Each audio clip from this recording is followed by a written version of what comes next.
Welcome, stranger. Name's Halleck, and it's a pleasure meeting you. I run this little shop. Got enough supplies here to keep you alive and fighting.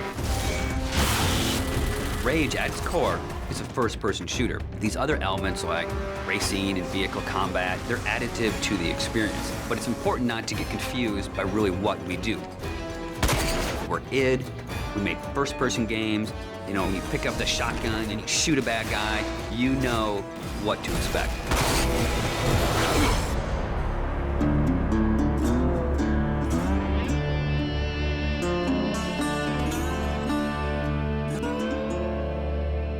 So in Rage, what we've tried to do is in every new environment that you enter, we give you a new weapon or a new ammo type or a new engineering item to keep the experience fresh. And as you play through the game, your arsenal grows and grows. It's a few different elements that really make a weapon good or satisfying. When you hit the fire button, it needs to do something on the other end. And that's where you get the feedback from blowing a head off or seeing a cool death animation.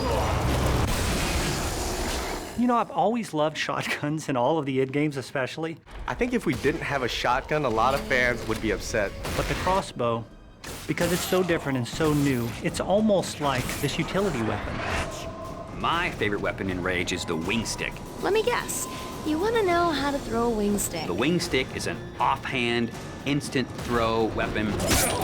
The wing stick is such an iconic weapon. It's this bladed death boomerang, and it has like a smart nano targeting core, is some of the mythos that we've built into it. And if you time it right, you can chop the heads off of mutants with it. We have these things we call gadgets or engineering items. Things like a little remote control car with a bomb attached to it. Now you're building this little defense turret. If you have the parts and you have the plans to build it, you can build these anywhere in the world. So now you're running around, you're firing, and instead of just tossing a grate or just throwing the wing stick, you're tossing down a little defense turret.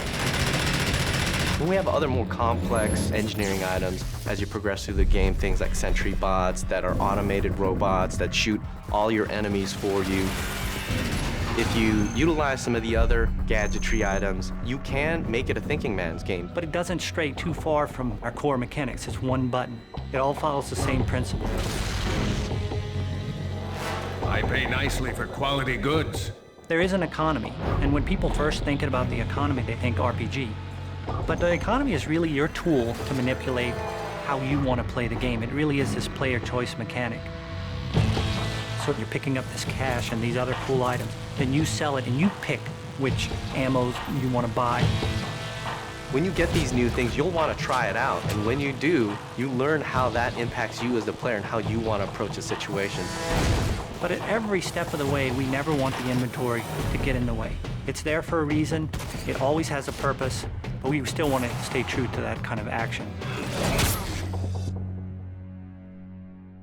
The world in Rage is about survival and all the elements that the player will need to succeed in surviving. It's up to them how they want to use those gadgets, weapons, and ammo types.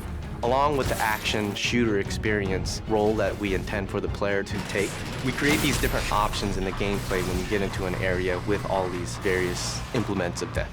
Or, you know, you may not want to have any strategy. You just may want to kick in the door, pull out your big shotgun, and start blasting away at the bad guys. We really give players the opportunity to engage the enemy AI in the way that's best for them. And we feel that that adds a lot of life and replayability to the game.